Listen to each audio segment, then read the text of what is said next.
Welcome back, Giants fans. First off, appreciate all you who joined the stream. It was a good time as always, but the game sucked, as we know. It was kind of over in halfway through the third quarter, but I appreciate those who joined, and we definitely had a little therapy session towards the end. So, where do we start with this game? There's a lot to talk about. So, I talked about everything after the stream was over, but I kind of just want to go over everything in this game here. I guess let's start with the coaching staff. Why not? I mean, I said it towards the end of the preview video I did for this game, was that the Giants coaches had 15 days, aka half a month, to prepare for this game. And while I did not expect to win this game, I did expect the Giants to at least cover that 11-point spread and keep it close and have this game go down to the fourth quarter. But the game ended with Blaine Gabbert on the field and the Giants not being able to put up any offense in garbage time versus a Buccaneers defense that probably wasn't trying at the end. That's how pathetic things were for the Giants in this game. And listen, it's no shock they lost the game. I get that part of it. They're 3-7 now. The season's pretty much over before Thanksgiving. I'm personally giving it one more week to really, before I quit, because, I still think this NFC it's kind of open, and I'm a fool. There's a easier schedule in the second half. I'm trying to talk myself into it right now, but still, I'm giving it one more week, and I will say, I said this before, there's been 3 times the Giants have pushed me to the limit this year. So it was the Saints game week 4. I said to myself, if they lose that game, I'm done. I said to myself, if they lose to Carolina, I'm done. They won that game. I said to myself, if they lose to the Raiders, I'm done. Well, they won that game. So they're 3 for 3 so far and keeping me entertained for this season. So we'll see what they do next week against the Eagles. And I will say, if they lose against the Eagles in week number 12, then for me, it's over. I know the season's over and the playoffs are not a realistic hope. So anyway, for this game, the coaching staff had 15 days to prepare, and I know it's Tom Brady, the Buccaneers, and coming off 2 losses. Tom Brady apparently hasn't lost 3 straight games since 2002. I don't know if that was true or not, but Tom Brady's not losing 3 games in a row very often. We know that. The Giants, though, they do it all the time. Anyway, it was going to be a tough game, but we'll start with Patrick Graham, because Patrick Graham was just, in his bag, as the kids say, the last 3 games. And they were great against Patrick Mahomes and the Chiefs offense. They were great against Derek Carr and the Raiders offense. And we know the Panthers offense kind of sucks. But still, they did a really good job against those 3 teams. Then they come out in this game, and aside from getting that lucky interception, yes, it was lucky. The interception that was off the chest of Mike Evans and in the hands of Adoree Jackson that resulted in the Giants getting their only touchdown in this game. Outside of that one play, the Giants did nothing on defense that was good. Like Tom Brady, there was a graphic put up at one point that Tom Brady had X amount of dropbacks, 36 dropbacks, and he was hit 1 time, knocked down 0 times, and sacked 0 times. The Giants did not get a sack in this game until the very end of the fourth quarter when Raymond Johnson sacked Blaine Gabbert. Yay, awesome, yeah. The pass rush was invisible the entire day. Now, I know the Giants don't have a Khalil Mack, a Chandler Jones, a TJ Watt. I get all that. But we're paying Leonard Williams a ton of money. You guys know that. Azeez Ojulari was, having a really good rookie season. Quincy Roche actually wasn't that bad this game. He definitely got some pressures in there, so I can't really throw him under the bus. But it's just, there was no pressure, really. It was very minimal pressure. And anytime they did get pressure on Tom Brady is such a smart quarterback that he just knows how to get out of bad situations. Tom Brady is not very fast. He's not the most athletic guy in the world, but he understands how to maneuver a pocket so perfectly that every time the Giants did get pressure, he was like, oh, let me just go under here, and I'll just, go outside the pocket. Let me just go right up the middle. He had that play where he ran for a first down and high-stepped Tay Crowder. Tom Brady looked like he was 25 today. And, I know the Bucs offensive line's good and our pass rush stinks. I get all that. But even in the secondary, what was Patrick Graham's strategy to have, a cover 4, cover 3 the entire game? Don't let them beat you over the top, and let's let Tom Brady, who's built an entire career on dump-offs, beat you with dump-offs the entire game. Whether it was screen passes to Chris Godwin, screen passes to Leonard Fournette, he'd occasionally have a deep pass to Rob Gronkowski, Mike Evans was catching balls over the middle. I mean, just simple stuff, and just the Giants defense had no creativity to it. Like, Tom Brady was one step ahead the entire game. The Buccaneers play callers, Leftwich and Bruce Arians, they were one step ahead the entire game. Like, there was no creativity. And I know the Giants pass rush stinks. I get that. Like, that's part of it. They don't have the personnel to have a great pass rushing team. They just don't. You could thank Dave Gettleman and Joe Judge if he's part of the roster decisions as well. So they're both part of it. But the game plan from Patrick Graham was nothing impressive, I have to say. There was nothing I saw that was like, oh, that was a good job by Graham. The one time I complimented him was this. There was a play where it was when the Buccaneers got their 10th point, went from 7 to 10 points. They had a 3rd down and goal, I believe, and Patrick Graham dropped like 8 guys in coverage, and Tom Brady had nowhere to go with the ball. I was like, okay, good job by Patrick Graham right there, made it tough on him. But after that, and that was early in the first quarter, I feel like, after that, there was nothing. There was no compliments to be made for Patrick Graham or any coach really on this coaching staff in general.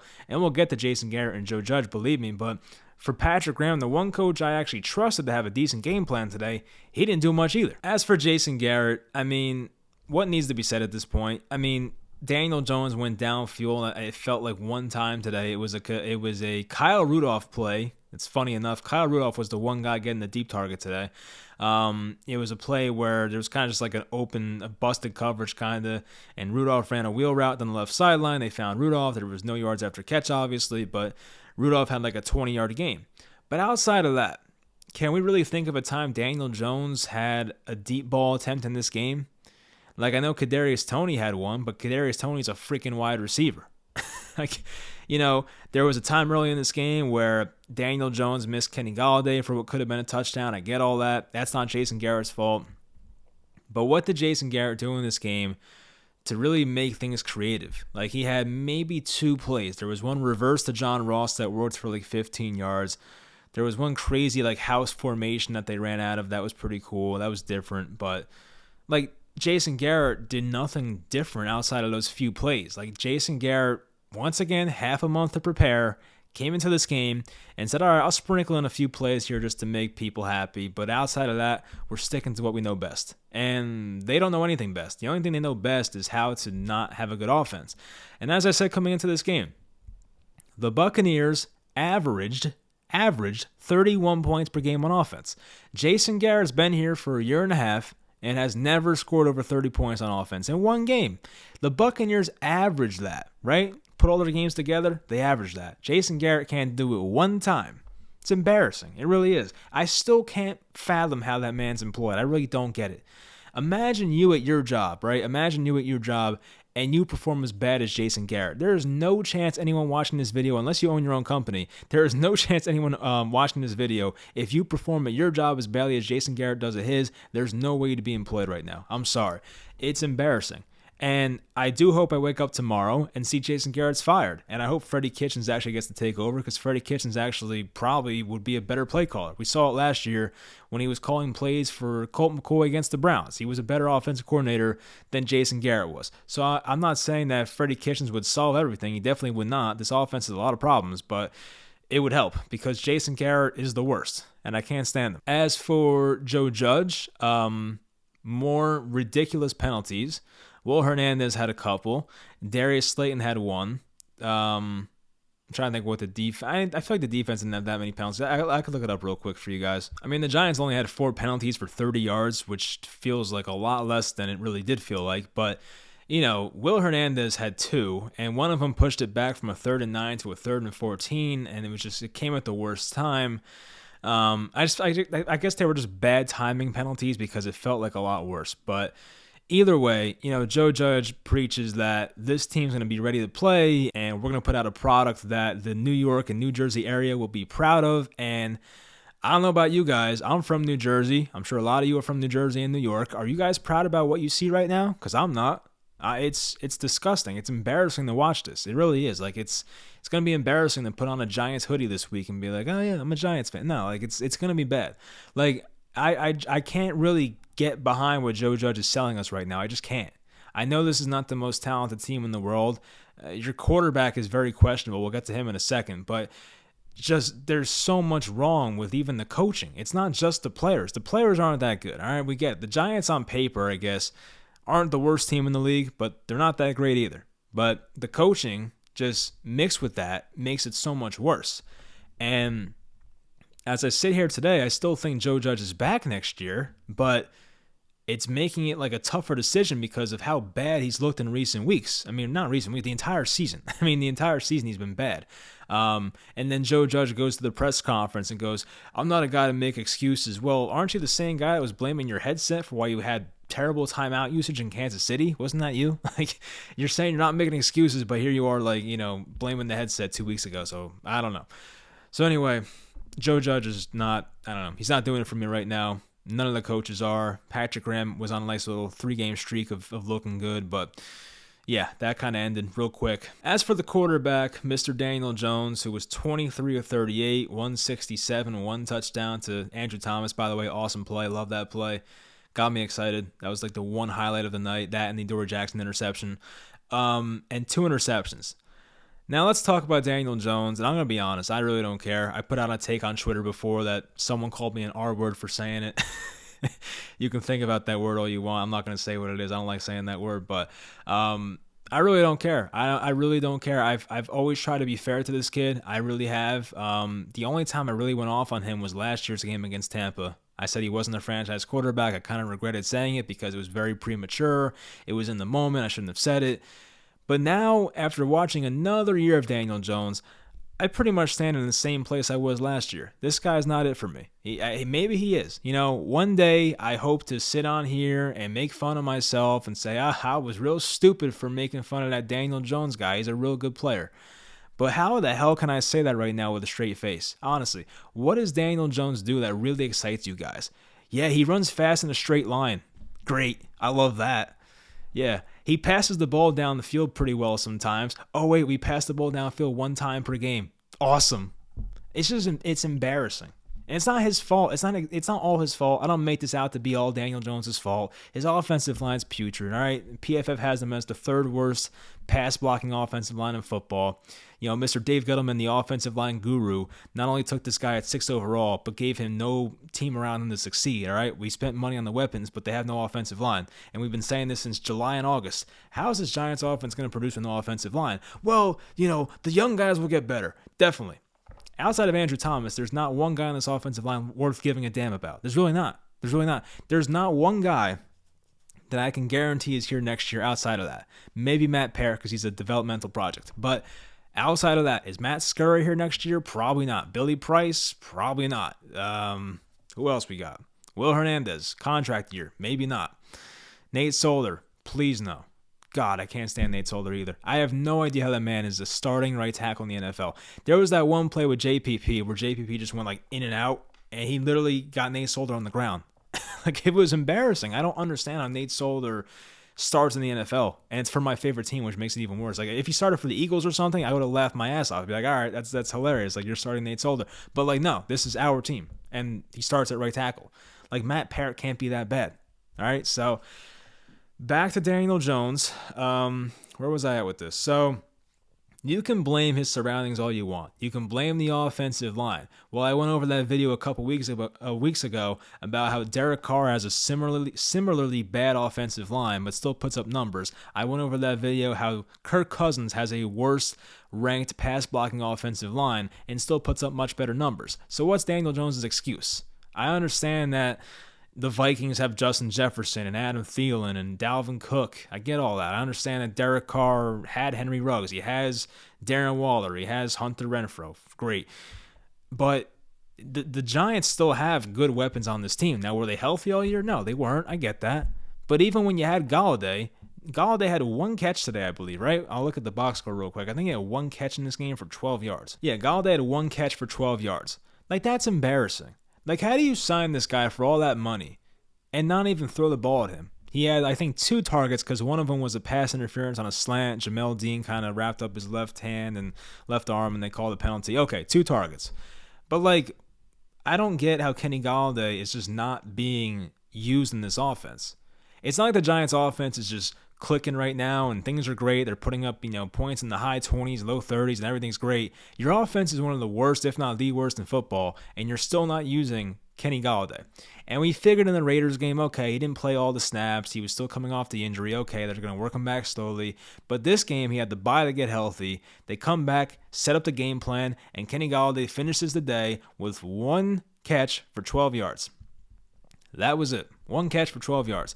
You spent all that money for 1 catch and 12 yards. Good for you. Kadarius Toney did have 12 targets. I like that.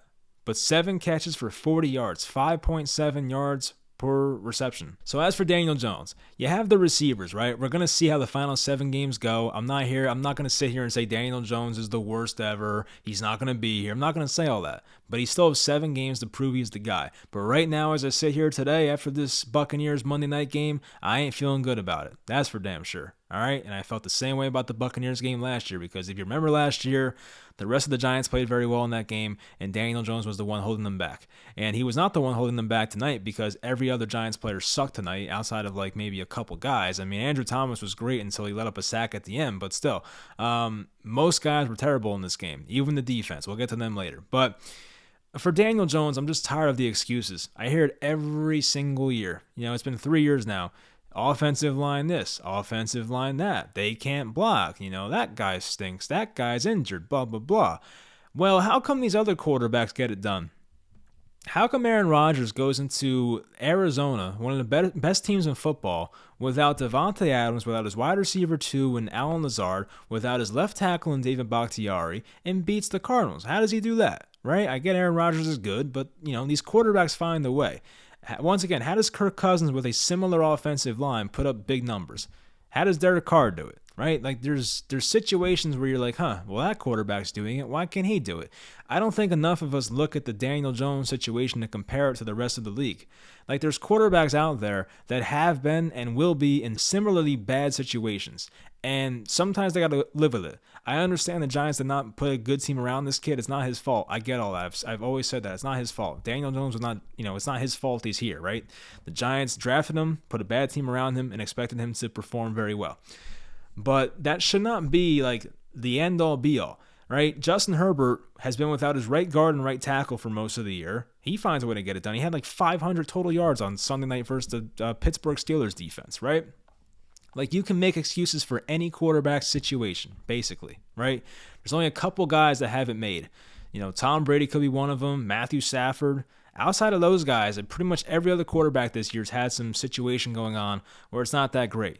Even Josh Allen's offensive line is not that great in Buffalo. I mean, it's better than ours, but it ain't that great either. So you can poke holes in every other quarterback situation, but those guys get it done. Why doesn't our quarterback get it done? Why do we sit here today, 10 games in for Daniel Jones? Why does he have 9 passing touchdowns and 7 interceptions and probably a few fumbles on top of that?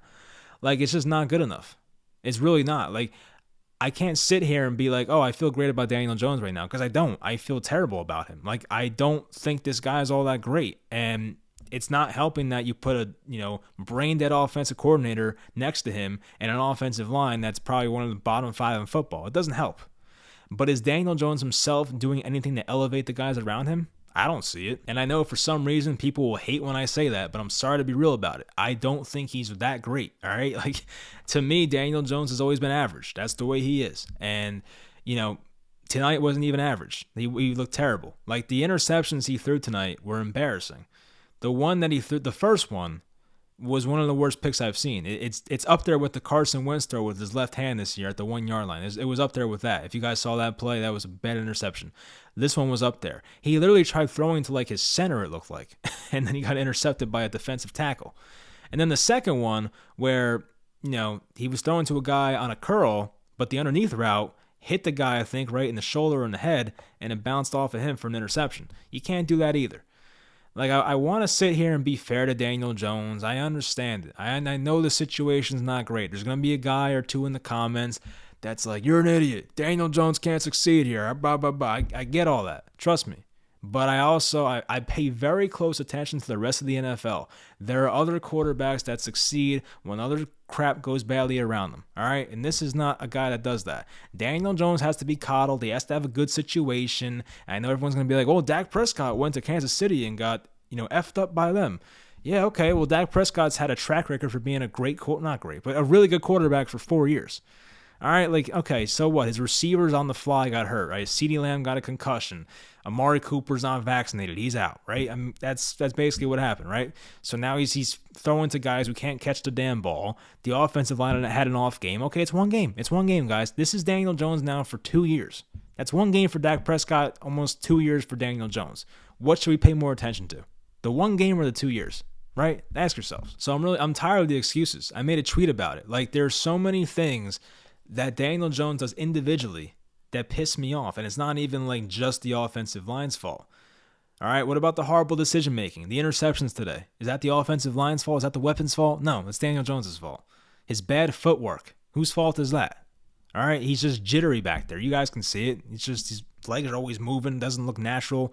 At least Eli Manning looked very calm all the time, even though he had a bad offensive line. And I know we should not compare everyone to Eli Manning, but still, Eli Manning was always calm in the pocket despite having, a bad offensive line in front of him for not most of his career, but the end of his career. Missing the open receivers. When Kenny Galladay is sitting there open for a touchdown and you don't see him, whose fault is that? It ain't Jason Garrett's fault. Will Hernandez is not going to take the ball from you and throw it for you. You got to find it yourself, Daniel. All right? When Daniel Jones is throwing the ball on the ground on the 4th down play, whatever the hell it was, whose fault is that? Like, it's just the stuff he does too that's not good. When does Daniel Jones ever extend the play and have a big gain? How many times do you see Daniel Jones roll out to his right, make a big throw, 25, 30 yards downfield, down the sideline, like Patrick Mahomes and Josh Allen do routinely every week? How often do you see that? It's very rare. I get excited when I see it because it never happens. Can he maneuver the pocket? Did you guys see the way Tom Brady maneuvers the pocket tonight? It's incredible. And I'm not saying he has to be Tom Brady, but Daniel Jones, when he's back there, is a deer in headlights. Every time there's pressure, it's like, oh, he's dead. He's done. That's it. He's getting sacked. I feel like he's gotten better at it, but tonight was a big step back in the wrong direction. So I wasn't happy about that. His fumbling issues. The fumbling issues have been a thing forever. All right, since his rookie year. Unbelievable amount of fumbles. That's probably not getting fixed. It's been better, but it's not getting fixed. And horrendous in the red zone. I went over Daniel Jones' touchdown totals before. The Giants offensively are the worst team in the red zone, I believe, and he's part of the problem. All right, Jason Garrett running curls in the end zone doesn't help. I get it. But, it's not all his fault. Daniel Jones at some point has to be like, all right, I need to do some stuff myself. All right? Not every situation is going to be perfect. There's a handful of quarterbacks in the NFL that have a perfect situation. All right? We're talking about, who? Baker Mayfield, who's wide receiver 1 to Jarvis Landry now. That's not the best situation in the world. We're talking about Dak Prescott, okay? We're talking about Matthew Stafford, Tom Brady. Who else? Who else has a perfect situation? I told you guys about Aaron Rodgers. His offensive lineman, left tackle Bakhtiari, all-pro player, has been out. Their right tackle now, who was the left tackle, Elton Jenkins, tore his ACL. He's out. All right? It's not like Aaron Rodgers has a perfect situation. I went over Josh Allen. Josh Allen's offensive line is not graded out that well this year. It's not that great. Who else? Justin Herbert has not had the right side of his offensive line for most of the year. They're just throwing in these backup guys, and they're making it work. That's what I mean. Every team runs into problems. Every team runs into injuries. And the Giants just want to keep making excuse after excuse. Well, this is why Daniel Jones is not good. Oh, that's why Daniel Jones is not good. When does Daniel Jones overcome a bad situation? Is it ever going to happen? Probably not. That's what annoys me. All right? There's quarterbacks put in bad situations all the time, and they find a way to overcome these things. Russell Wilson, for half a decade, had one of the worst offensive lines in football, and he was putting up MVP caliber numbers. Deshaun Watson, despite going 4-12 last year, put up 37 touchdowns and 8 interceptions or whatever the hell his numbers were. It was crazy. Having a bad offensive line and, not the best play caller is not the only excuse of why you should not be a competent NFL quarterback. If you really need everything perfect around Daniel Jones, what does that tell you about Daniel Jones? If you're still wondering who Daniel Jones is halfway through year 3, what does that tell you about Daniel Jones? It's probably not a good thing. Right, I said this before. How many quarterbacks in the NFL have we seen that went into year 4, that were first-round picks, that stayed with their same team, that really turned things around in year 4? There's not many. I know the Bears stuck with Mitch Trubisky in year 4 because they weren't sure. Well, look how that turned out. Mitch Trubisky's now a backup for the Buffalo Bills, right? It was a wasted season for the Bears. And, people are going to ask you, well, Mike, what would you do to make the quarterback situation better? I don't know if this would make it better, but at least bring in a veteran and try to build the rest of the team around. You know what I mean? Don't take a quarterback in this draft. Just don't force a pick, right? That's a bad idea. Don't force a quarterback pick. But there's a world where the Giants can sign a Jimmy Garoppolo, a Tyrod Taylor, a Teddy Bridgewater, bring that guy in for a year, right? Build the team around them. And then next year they can trade up for a quarterback or make a big trade for an established quarterback like a Watson or a Wilson, whoever. You know what I mean? Like, it's okay to have a bridge quarterback. The Giants don't think about that very often. Denver did it with Teddy Bridgewater, right? Who I just mentioned. Denver traded for Teddy Bridgewater, gave him like a 4th or 5th round pick for him.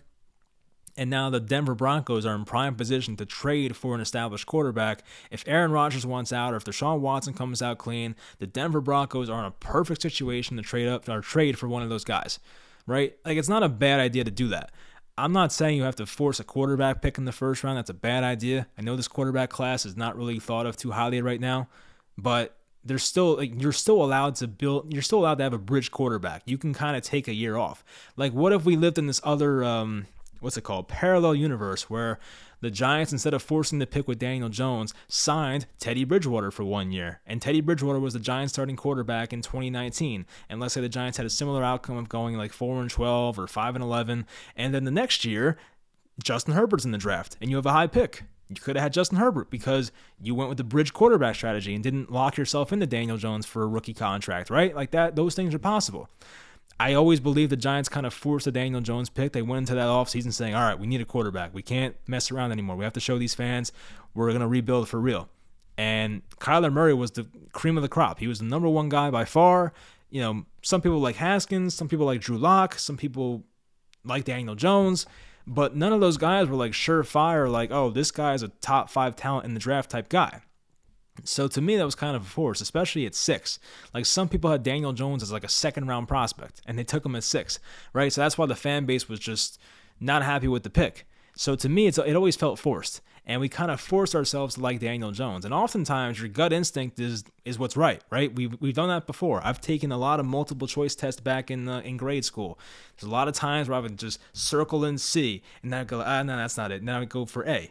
And then I would get my test back and it was actually C. Like, there's a lot of times in life where the first thing you think of is like, oh, that's it. So when we all think as fans, like, oh, Daniel Jones is a bad pick, that was probably the right answer, right? We can try and sugarcoat it and put a all-pro caliber team around Daniel Jones and try to make him look good and look kind of good and make him into Ryan Tannehill or Baker Mayfield last year, right? But, like, where's that getting you? Is Ryan Tannehill winning a Super Bowl? Is Baker Mayfield winning a Super Bowl? I don't think so. Like that. Like, when I'm rooting for teams, I'm rooting for championships. I don't care. Like, I care about making the playoffs, but I don't want the playoffs to be my ceiling. If the playoffs are my ceiling, it's just you're setting yourself up for disappointment. So if you want to set your team up for sustained success and a Super Bowl ceiling, that's what you want as a fan. You don't want a playoff ceiling. You don't want to be the Titans. You don't want to be the Browns, right? The Browns are, they're a really good quarterback away from being great, but that's what I mean. Baker Mayfield could be like the Daniel Jones in this situation. So that's pretty much it for the Daniel Jones rant. He's got to be better, and I'm tired of the excuses. That's it. I'm tired of the excuses. There's examples everywhere, and I'm tired of the excuses. Saquon came back, didn't look great. He had 6 receptions for 31 yards, but the rushing wasn't that great. He was 6 for 25. He had one kind of nice run at the end for 11 yards, kind of helped his day. Defensively, no pressure. Julian Love got murdered by Rob Gronkowski all game. Adoree Jackson had the interception. That was cool, but that was about it. There's really nothing. The pass rush was not really worth giving a damn about. The run stopping wasn't too bad. I want to see what they ran for in this game. So Leonard Fournette had 10 for 35, and Ronald Jones had 8 for 33. It wasn't terrible. I mean, the Giants had some nice run stops. Even Danny Shelton actually had a decent game I saw. That was pretty surprising. So, but yeah, I mean, for the most part, the defense was very disappointing, and Tampa just had their way with them the entire game. And if it wasn't for that fluke interception that hit Mike Evans' chest, the final score could have been like 37-3. It could have been a lot worse than 30-10. So I guess we kind of lucked out there. So, I mean, there was also a play in this game where Azeez Ojulari got held by Tristan Wirfs, and it wiped away like a big game by Chris Godwin. He got down to the 1-yard line. That would have made it 24-10 at halftime. So the Giants kind of got lucky with some of the penalties and whatnot this game and the interception. So the score could have been a lot worse. And Do I think Jason Garrett's fired tomorrow? I mean, I don't think so on a short week. I don't see that happening, but I hope I'm wrong. I do want to see it happen. So I don't know. We'll find out. They play the Eagles next week, and as I said, if they lose next week, my any playoff hopes I have will be dead, and the season will be over, in my opinion. So for most of you, the season's probably over anyway, because 3-7 is very tough to come back from, and the Giants have to pretty much go like 6-1 the rest of the way to actually have a chance to get to 9 wins. So it's gonna be tough. But anyway, that'll do it. Hopefully you guys didn't hate this video too much. I'm sorry to kind of like speak my mind about Daniel Jones, but I had to say it. It doesn't really make sense for me to bottle it in. Like, part of the reason I do these videos is like a therapy session for myself. So I need to kind of speak out how I feel, and that's how I feel about our quarterback right now. He's got to be better. I don't care about the situation anymore. I've heard the excuse for 10 years about the offensive line. I don't give a damn. All right, do better. All right, make some plays on your own. If you guys don't believe me, go watch highlights of other quarterbacks. Go pull up Josh Allen highlights. Go pull up Justin Herbert highlights. Go watch those guys for 10 minutes. You'll be like, oh, damn, like these guys are making plays without the offensive line blocking. These guys are making plays downfield. Like these guys are doing awesome things. Like, I feel like a lot of Giants fans, they just have like those blinders on. They only watch the Giants. They don't care what the other teams are doing. But you sometimes got to compare your team to the other teams to realize the crap your team is putting out, and it ain't good. So that'll do it. Hopefully you guys enjoyed. Subscribe to the podcast if you haven't already. MTN Giants Podcast. Would appreciate that. And I'll talk to you guys next time.